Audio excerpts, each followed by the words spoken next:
Decorative Services magazine, you're going to see my picture in there in the next issue. But one of the things that, yeah, right next to it, all the nerds with the calculators. But one of the things I said to them up there was, you know, I showed a lot of our ads, and I said, here's why we asked for first mover advantage. There is no other closet company that's going to put your product in dwell, real simple, Martha Stewart living. Give us first mover advantage. Get us out there with preferred pricing. We're going to create value for your product in that industry. There's 200 people in that room when I spoke for an hour. And that was my message. And you're going to actually see this. I'm not making this so you're going to see it because I just read the article I wrote about it. But I said, look, you know, we're out there advertising. We're pushing. And the other thing is I showed a lot of our designs. I said, you need to see where your product ends up. And at the end of it, I showed the company we keep video. You guys see, you know the one? You probably haven't seen it for years, but it's that collage of all those stars. I said, your product is ending up in their homes because of California Closet's brand. What I want in exchange is I want first mover advantage on your product. You come out with new textures, materials, colors, offer them to us first. And I had several meetings. One night we had dinner with Roseburg, who supplies you guys out west.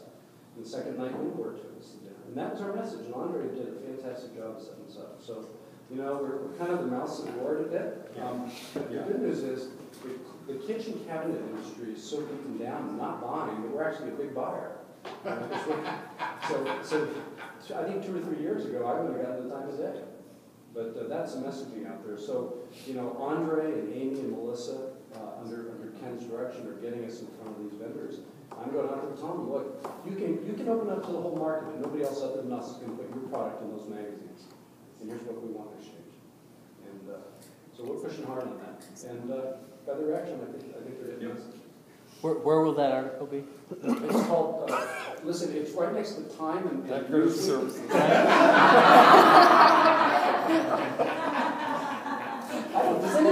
The back bracket It's a weekly when I read it. Anyway, Decorative Services magazine. Decorative Services magazine. Okay. But I'll tell you one thing I did learn there. I should probably share the TiO2 little story for a bit. Can I share this with them, David? The titanium dioxide. You guys all know what titanium dioxide is? Yes. Oh yeah. Okay. I had no idea. Going to this freaking conference, and I'm sitting at a luncheon with some guys from. And by the way, this conference is from the people who make the melamine upstream. Okay. So it was the Uniboards, Roseburgs, and then go upstream. It's the paper manufacturers, it's the plate manufacturers, it's the people who make. DuPont was there talking about their chemicals. Okay. But I was at this lunch, and we were talking. They were asking us about our product line. I was talking about white and up from there, and some guy looked at me and said, well, white probably won't be your cheapest product line very much longer. And I said, really? And so, as it turned out, the rest of the conference focused on this.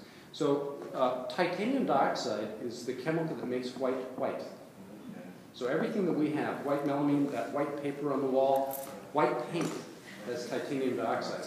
And That's there's a great spring promotion, titanium oxide. Picture of Commander Spock in his closet. Hey, listen, I came away talking TiO2, man. This is a big deal for me. But in all seriousness, it's already up 4 times this year in price, and they're expecting it to shoot through the roof. Apparently there's a worldwide shortage of it. There's only so many mines in the world, Africa, South America, and the Chinese are sucking up the world's supply of it, and of TiO2, which is literally everything you buy that's pure white has this in it. So the inside, white shoes and white belt. the inside trade is to buy the titanium dioxide mines. Yeah, if you could do that. The guy from DuPont said that they're opening up a new factory, and it's going to take 5 years to bring this factory online to deal with this. Wow. Makes sense. Yeah. So it may be white for luck. That's right. That may be the new ad. White might be the premium. There you go. So anyway, there you go. You have insider in the industry that just gave you the tip that white prices are probably going to be shooting up in a few years. It's after Labor Day anyway, it doesn't matter. Well, one aspect of the material, the color part of it. It's just the color. TiO2 makes white white. And apparently it's not a good substitute for it. So just back, so the 3 to 5, there's a client service.